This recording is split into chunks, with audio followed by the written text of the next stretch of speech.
After months of anticipation, I have finally finished testing Salamangreats just before the day they got released, so let's get right into it. For the main deck, you run 3 copies of Gazelle. It's really your big starter, or kind of half starter, half extender. It's kind of like a multi-figure in a sense to where you just trigger your other monsters and get them in the graveyard, and then special this, dump a card, and then continue your plays from there. So it's really, really good. 3 Spinny. This is how this is one of the cards you either open turn 1 and then dump off of Gazelle to start creating a board with the Xyz monster and continue making your plays. 3 Foxy. If you don't open Lady Debug, this is the next best thing. You can trigger summon this and then just get any monster from the top 3. A lot of times you'll hit a monster just because of the amount of Salamangreat monsters you are playing in the deck, but you'll never really... This is very rarely a dead card, so... 1 Jack Jaguar and 1 Falco. I think Falco is probably the least useful out of the bunch of this, just because, well, to be honest, both of these really are, just because they're level 4 versus level 3, but they are the only 2 cards that really consistently allow you to go into Baguska.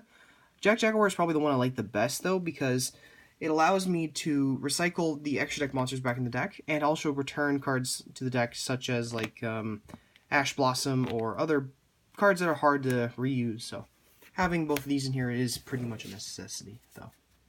That's it for the Salamangreat monsters. Let's get into the other main deck monsters. 3 Debug. It's your Stratos. It's your big starter that you make Balinks with. You really just go this and then get Gazelle and then just make Balinks, special it, and then you make your combo go from there. For an extender, I'm playing 3 copies of Psychic Tracker. This could be Psychic Wielder, but Psychic Wielder is a secret rare and this thing's a common. The only difference between these 2 cards is that Wielder's a tuner. In this deck, it's not really that important, so I really just play this because I just have these lying around. So, for the hand traps, I figured it fitting that I'd run the common ashes over my supers, just because this is the structure deck that this got released in. Finally, we got a reprint for this, so now I can actually start playing multiple of these in multiple decks. So, these are probably the big ones for the mirror. Stopping your opponent's Balinks search is really important. These could honestly be impermanences, but I don't own those, unfortunately. If I did, I would probably play them over this, because this deck doesn't really want to run too many hand traps. This deck's kind of half combo. In a way, it's kind of like Zoo, where its big combo is that you make a decent board, not really something broken, but you can continually make that board over and over again, so you don't really have much room for hand traps in a sense. Unlike Zoo, where it could run more hand traps because it had such a small main deck monster lineup, this deck has a larger main deck monster lineup, more combo pieces, so you have to really cut down on the hand traps. But Ash being reusable is rather nice. For the spell and traps, I run 3 copies of Circle. This thing is your Rhoda, or it's a Forbidden Lance, which never comes up, but you can actually, but that does make this actually viable to set off of Sunlight Wolf. Just so you have a turn, or something you can protect with on your next turn, so. I actually played 2 Will over just 1.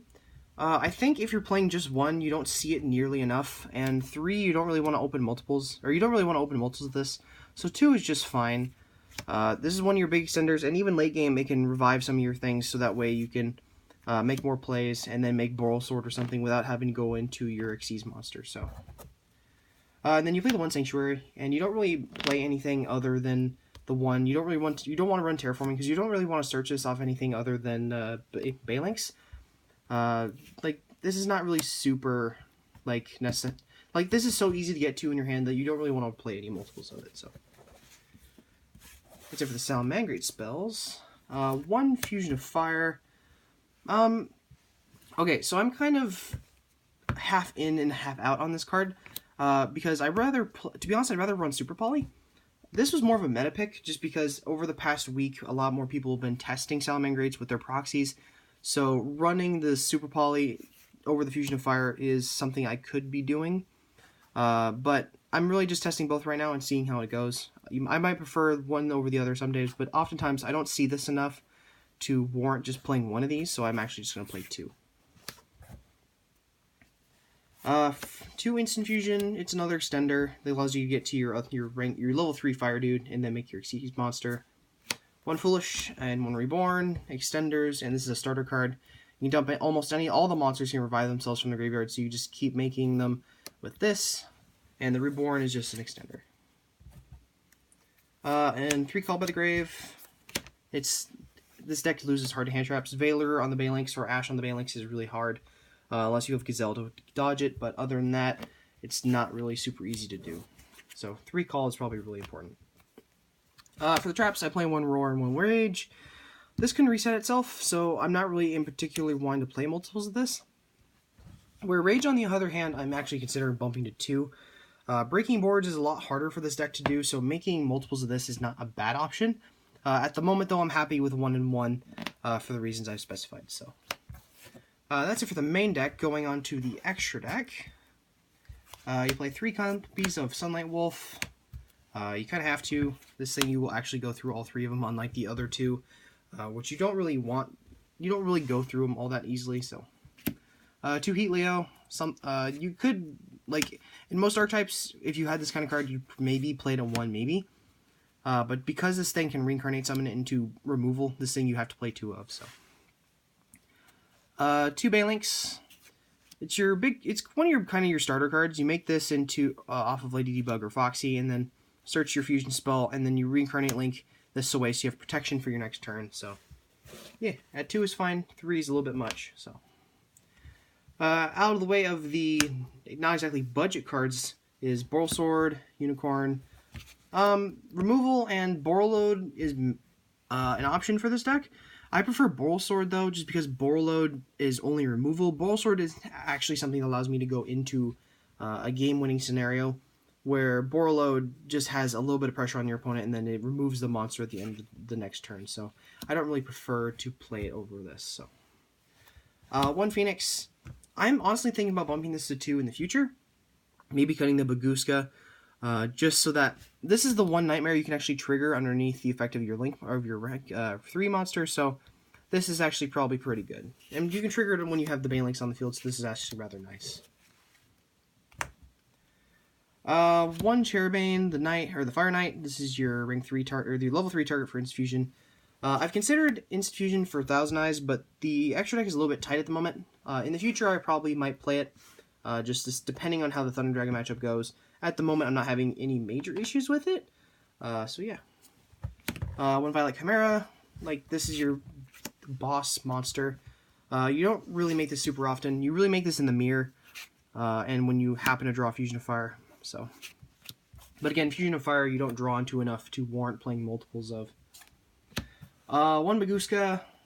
I mean, yeah, you can have some turn 1 boards with this, but you don't really do it very often because it's rare that you get Falco and Jack Jaguar in the grave, or you keep the Lady Debug on the field.